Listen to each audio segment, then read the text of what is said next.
Look, life doesn't have to be hard, but you also don't want it to be easy either. Humans love to struggle, humans love challenge, and we love structure, we love order, we love routine, but we also hate getting into them. We hate getting into the structure, we hate getting into the routine. But we're always in a routine regardless. It's just like when it comes to thinking about getting into a routine that's good for us, we start to freak out like, oh, well, now I'm doing a thing. That's why New Year's resolutions don't work. Because people are thinking, oh, now it's a thing. Now I'm doing a thing. And that's not part of your routine. That's not, no one can get used to doing, oh, a thing. You know, that's always a new thing. That's why it works for the YouTubers who do that as their career. Their career, oh, let's try a new thing-ers.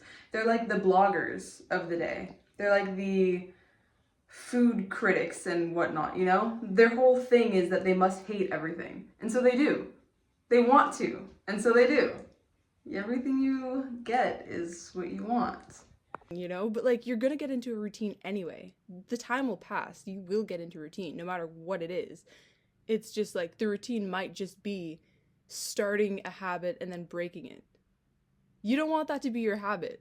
Unless you do. If that is what you want, then let that be it. It's like those YouTubers who spend all of their time trying and dropping new habits and new lifestyles, new diets, new lunches. Those types of people will always fail. They'll always watch any of those people. The path will always be the same. It's like, oh, I'm really trying this time, guys. I think this is gonna be great. Make sarcastic jokes, make sarcastic joke, make sarcastic joke. But, you know, I'm actually gonna try. I'm really gonna give it a shot. I'm gonna push a lot of money into this.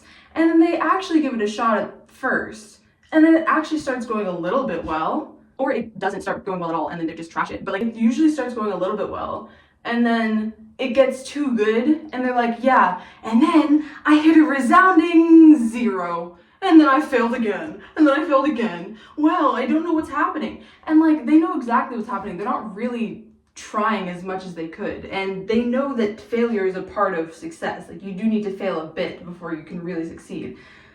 So they use an absurd amount of time in order to get away with this, and either they use an absurd amount of time, like a week to go viral, or their goals are just too lofty. I have seen a few people who have actually tried, and that is interesting to see, like Danny Gonzalez when he tried the music thing. That was pretty interesting. Or Ryan Trahan when he does the petty things. Those are interesting, but a lot of other YouTubers just don't want to get out of this habit. It's not a good thing, it's not a bad thing. It's what makes money, it's what works. It's why all of the film reviews that they make always go the same way. They always hate everything. There's nothing that they genuinely like. Even if they like something, they have to apologize for it by hating it for 30 minutes beforehand. At the end of the day, this was pretty cool, but you know, I have to hate on it because, you know, it's us, it's YouTube, you know? That's their habit. That's what it is. They might not even notice. They might think that they're genuinely thinking these things, and they might be, but like, if they actually open themselves up to doing something else, then chances are they would probably actually like certain things. But I don't know. That's their habit. That's what I'm saying. But that creates unique challenges that you will discover. But if you like those challenges, then boom, you found the perfect life. Like, the YouTubers probably like the challenges that come with hating everything. That's not really a big challenge. It's like, you feel a little bit cynical, but who cares? Everyone thinks it's funny. Even you think it's funny. It's cool. That's a fine challenge.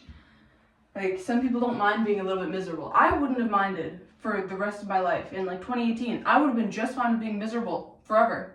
And I wouldn't even have had to be. I would just be fine with it.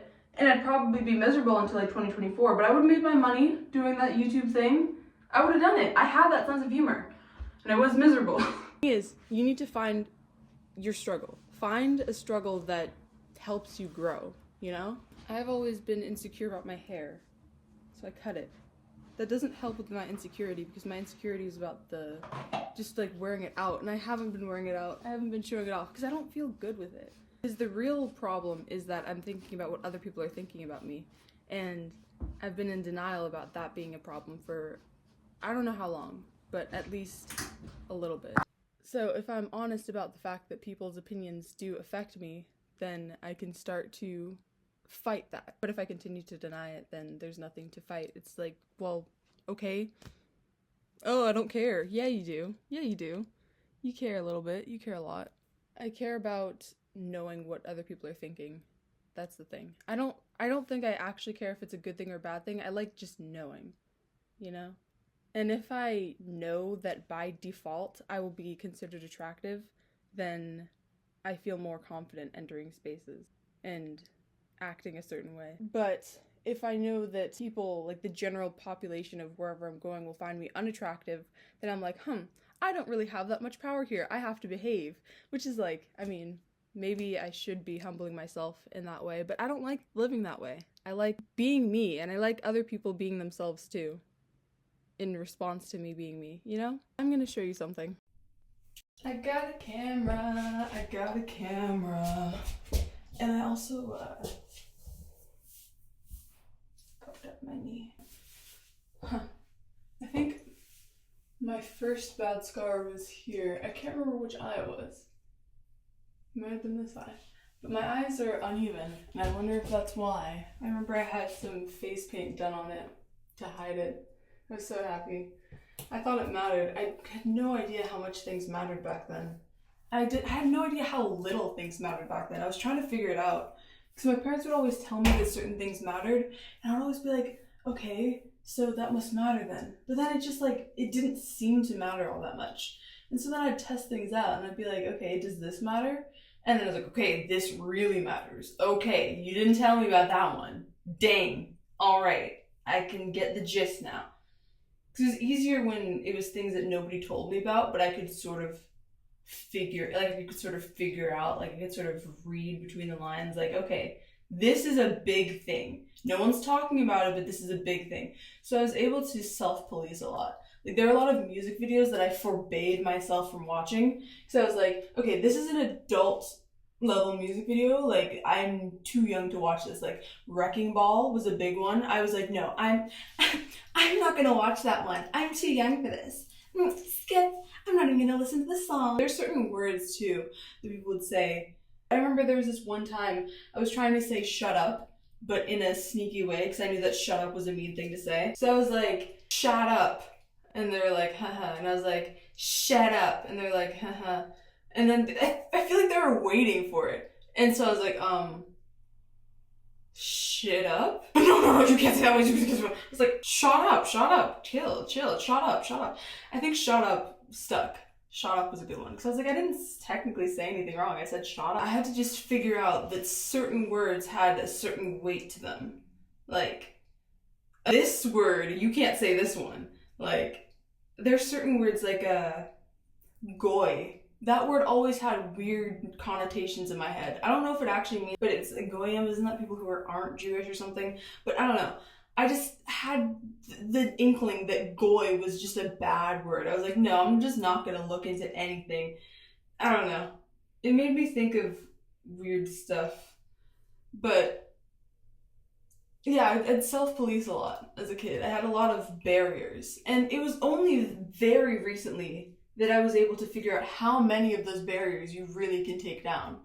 Like, there's so many times where I've been like, okay, no, I'm kidding me, I would never do this. Like, I'm the type of person who would never do this. And then I'm like, wait, I have free will. I can just do it anyway. And honestly, my life has only gotten worse from doing that. Like, I've been making so many bad decisions, like so many impulsive decisions. I've been like fully giving into my animalistic self, and I'm not very happy as a result of it. Like, I don't have to be doing this. I used to have a lot more foresight and forethought, like, and then very recently I decided to forego it for hedonistic pleasures. But I don't know. I'm giving it a shot. People say that they regretted their lives, like they regretted not doing that in their lives. So I'm like, all right, let's see. So maybe that is me still being forethinkical. What's the guy? Prometheus? Prometheus and who's the other guy? Epimetheus. Yeah, why didn't you show me? Okay, Prometheus is foresight. It's me being promethical. Is that a word? Can I make that word? Promethetical? Word for being related to Prometheus. Promethean.